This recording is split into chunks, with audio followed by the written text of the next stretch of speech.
I wonder if one is aware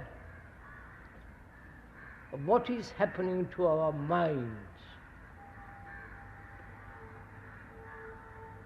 to our brain.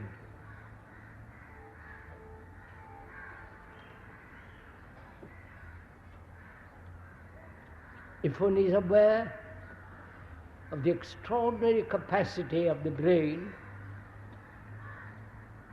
in the technological world, the extraordinary things that the brain, which is the seat of thought, has brought about. Extraordinary things are happening in the technological world, of which most of us are unaware. And technologically, we have progressed, advanced so rapidly. And psychologically, that is what we are. Our behavior, our attitudes, our actions, we are more or less unevolved. We are still aggressive, brutal, cruel, thoughtless for thousands and thousands of years. And apparently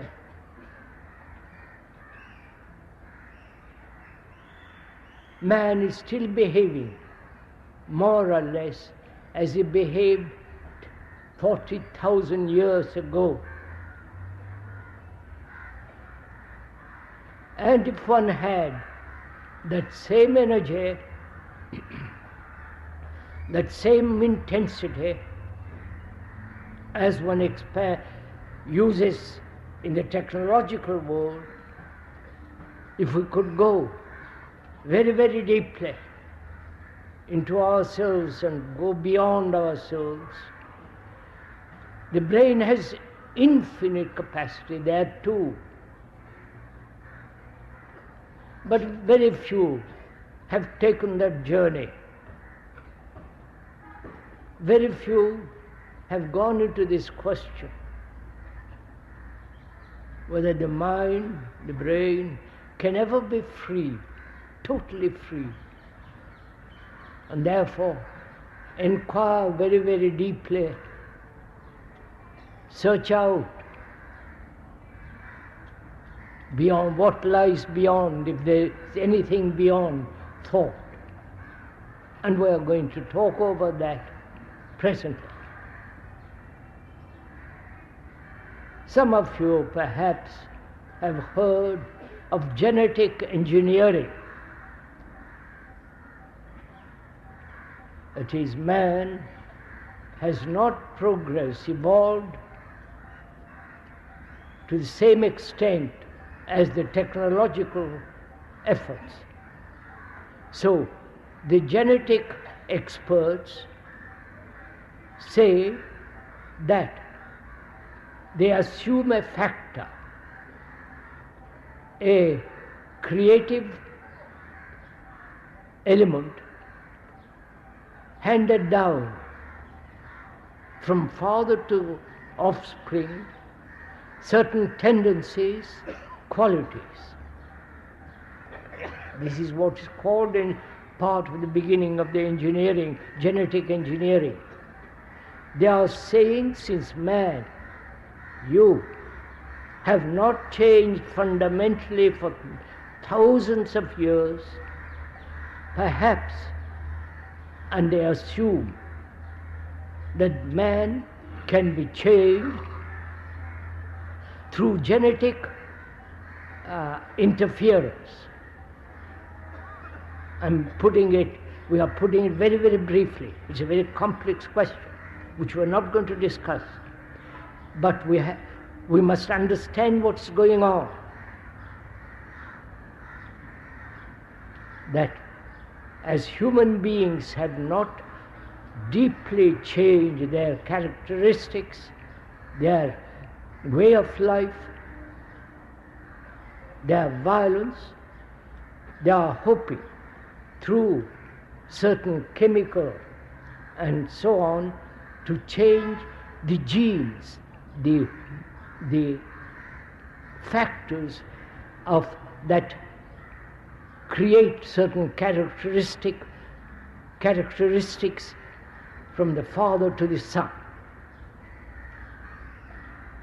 And also we should consider what is happening in the computer world.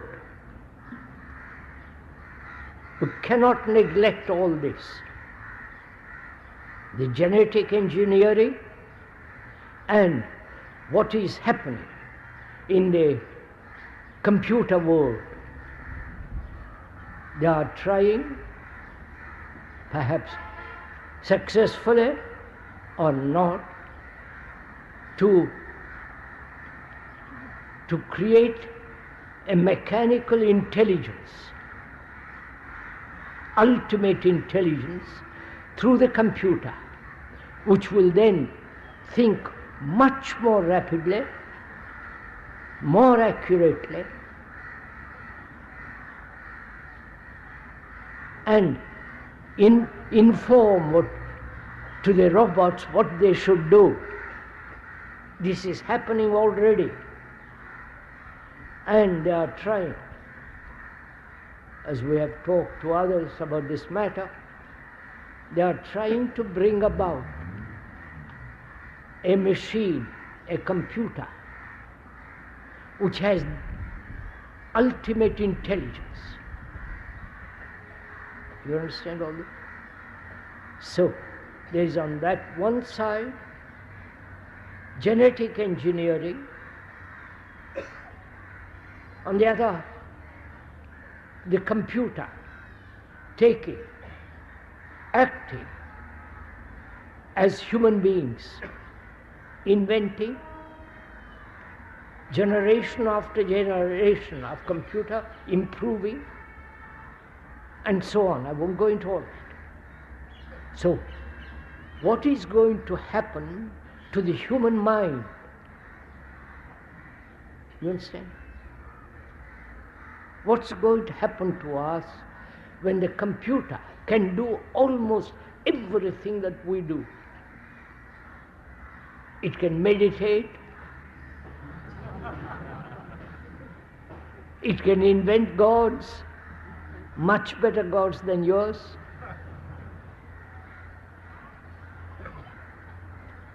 It can inform, educate your children far better than the present educators.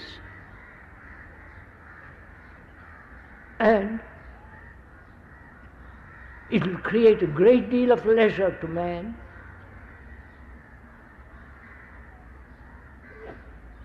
One has seen in Japan on a television a computer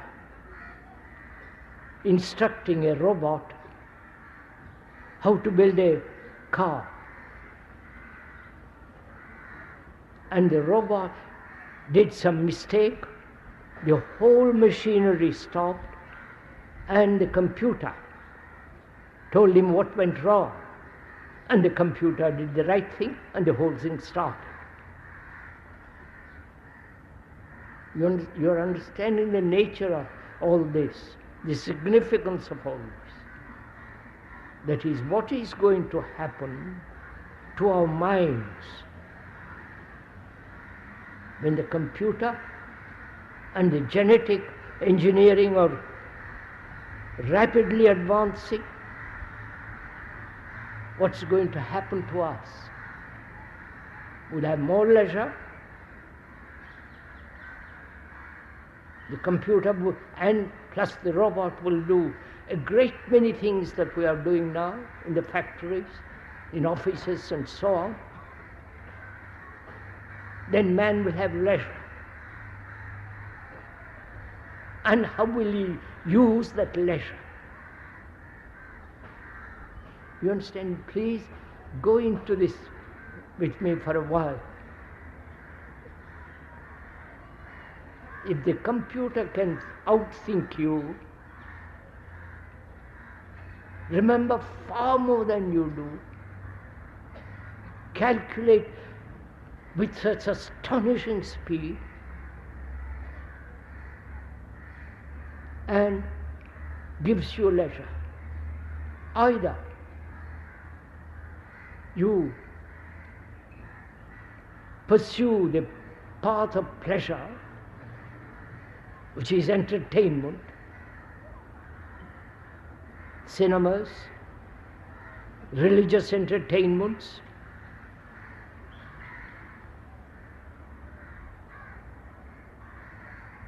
all the industry of entertainment, including gurus. And either entertainment or psychological search, seek out inwardly and find out for oneself a tremendous area that's beyond all thought. These are the only two possibilities left for us.